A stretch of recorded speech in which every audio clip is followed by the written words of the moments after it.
এনেকুৱা লাগিছে যে আমাৰ অসমৰ ৰাইজে ক'ৰবাত ধাৰত পুট খাই গৈ আছোঁ লাহেকৈ। মামাক মই দুটিমান কথা ক'ম বুলি আজি আহিছোঁ, ভিডিঅ'টো বনাইছোঁ। যিহেতু আপুনি আঁচনি দিয়াটো বন্ধ কৰক। যিহেতু আঁচনি এনেকৈ দিছে যে আঁচনি দিয়াতকৈ আপুনি যদি ঘৰ ডিষ্ট্ৰিক্টত আপুনি 2-3টাকৈ যদি লিমিটেড কোম্পানী যদি ভালকৈ বহাই দিয়ে, সেই কোম্পানীত যদি আমাৰ স্থানীয় ৰাইজে, আমাৰ দুখীয়া ৰাইজে যদি কৰ্মৰত হৈ যদি তেখেতলোকৰ জীৱনটো যদি ভালকৈ চলাব পাৰে, অসমখন এনেও উন্নতত যাব। আৰু আপুনি আঁচনি কৰোঁতে এনেকুৱা লাগিছে যে অসমখন এদিন ডাঙৰকৈ গাঁতত পোত খাই যাব।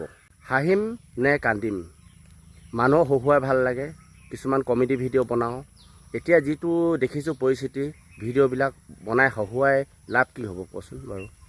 হহুৱাব মন নোযোৱা হ'লগৈ মানুহক, কমেডি বনাওঁ, ভিডিঅ' বনাওঁ মন নোযোৱা হ'লগৈ। আপোনালোকে অসমত চলিছে যিটো পৰিৱেশ, যিটো পৰিস্থিতি, সেই পৰিস্থিতিবিলাকৰ দায়িত্ব কোন? দায়িত্ব বুজি পাব কোনে?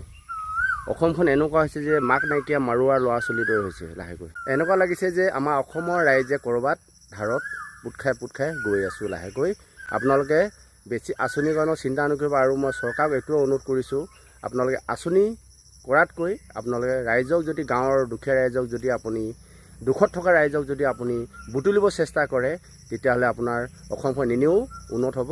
আৰু আঁচনিৰ নামত যদি আপুনি আঁচনিৰ নামত যদি পুট খাই গৈ থাকে চৰকাৰখন, তেতিয়াহ'লে এদিন আমি অসমীয়াই আমি ধাৰুৱা হৈ আনৰ হাতত আমি যাব লাগিব।